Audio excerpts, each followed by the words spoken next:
Hello everyone, this is Caly. Welcome. I'm using several dies here from the Sweetheart release from Simon Says Stamp, and it includes the Leaf Flourish and Gentle Blooms die. So I'm calling this card Flourished Blooms. So here is the Leaf Flourish die and the Gentle Blooms die. So these dies look pretty simple, but once you add color and die cut and piece everything together, it creates really beautiful and delicate blooms and foliage. So off camera, I die cut one Leaf Flourish in white cardstock and 3 Gentle Bloom sets in white cardstock as well. And I'm placing them now on a 6x6 waffle flower grip mat. It's just going to hold all my die cuts in one place so that I can add ink.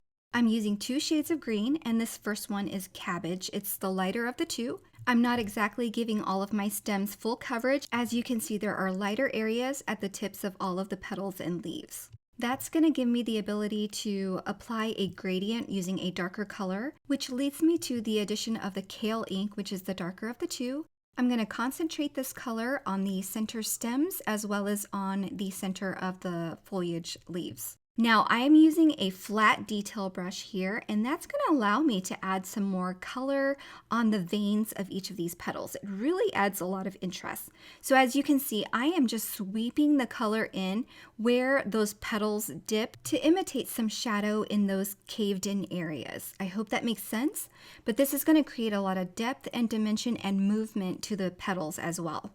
Here's a comparison of a stem that's ink blended with that fine detail brush versus one that isn't. You can tell that there's a lot more depth and dimension to the one that is. So I went ahead and did all 3 stems, and now we're going to move on to the flowers. There are 3 larger flowers and 3 smaller flowers, and because I'm only using one color on these, I'm applying more color at the bases of these petals to create some depth. And then again, using a fine flat detail brush, I am sweeping some color in where those petals cave in a bit. And that again will add some movement to the petals and give the petals a little bit more interest. Then I'll do the same with the larger flowers using some purple ink. This is amethyst ink. Again, I'm using just one color. I'm going to apply a soft blend from the bottom of each petal and blending it towards the top, and then again using a flat detail brush to sweep in some color to add more movement to each of these petals.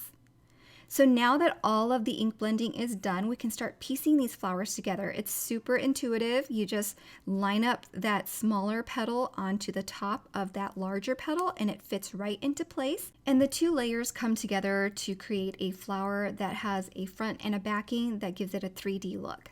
I'm going to finish up here with the purple flowers, and then we can go ahead and create a background for this card. I'm going to set all those pieces aside, and here we have the Regal Hearts background cling stamp. I'm going to put it directly on my glass mat here, and I'm using that watermelon ink that I used on the smaller flowers, and I'm just going to use a large blending brush, and I'm going to pounce the color on. I'm not actually brushing the color on. I'm pouncing and making sure it's darker on one side and blending out softer to the other side. And then I'll put a piece of white cardstock over that and just transfer the ink with my fingers. And when I lift that away, you'll see the darker ink is on the left of the panel and fading to white on the right. And that's because I was really intentional about where I was adding that ink and adding only a soft amount on the right side and more on the left as I transferred the ink. So the background is done, and I use a stitch rectangle die to add stitching detail to that background. And now I'm going to go ahead and attach all those pieces that we ink blended. I started with the Leaf Flourish die, and I'm going to go ahead and glue that down. And before I glue anything else down, I wanted to add my sentiment first. This Fancy Sweetheart die is a little bit bigger, so it's going to take up some space at the center of my card where I want it to be. And so I didn't want any flowers to get covered up, so I'm going to put this down first so that I can work the flowers and other foliage around this sentiment. So I've stacked 2 white layers, and then the top layer is die cut using gold glitter cardstock, and the background is in vellum. I'm going to finish up this die here by adding it to the vellum background and then attaching it directly to my card. And then for me, the funnest part is always adding the flowers and finishing up the details and creating the finishing touches on the card. So using these 3 stems, I'm adding adhesive and then just tucking them behind the sentiment to work around the sweetheart sentiment.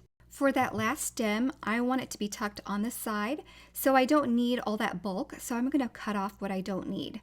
I just need 2 little leaves here that I'm going to tuck behind the S, and that's really going to make that leaf flourish spray look more full. Now for the flowers, using some 3D foam squares, I'm going to attach the purple flowers with some dimension. So I'm adding one here by the S, then I'll add one more at the bottom here, and then one more at the top. And that's going to give the spray a lot of balance when you have an odd number of blooms. So that's why I chose 3 large blooms and 3 smaller blooms in 3 different colors. Once I'm done with the large flowers, I'm going to be adding the smaller blooms with liquid adhesive and applying them directly to the card. The flowers are smaller, so I want them to look like they're in the back more, so I'm not adding dimension to them. Now you can finish here, but I decided to add a sub-sentiment, so I'm using the reverse All the Love sentiment strips. I used a trimmer and cut down the one I want. Now I'm going to apply some foam adhesive here just at the end where it's going to catch the background of the cardstock, since that sweetheart word is layered with 3 pieces of cardstock. So where it overlaps the sweetheart cardstock, there is some liquid adhesive behind, and then I'll go ahead and attach this to a card base. And that finishes my card for today. I hope you enjoyed this card using products from the Sweetheart release from Simon Says Stamp. If you're interested in any of the products that I use, be sure to check out the coordinating blog post and in the descriptions of the video, where everything will be listed for your convenience. Thank you so much for stopping by and spending some time with me. I hope you all have a great day. Bye everyone.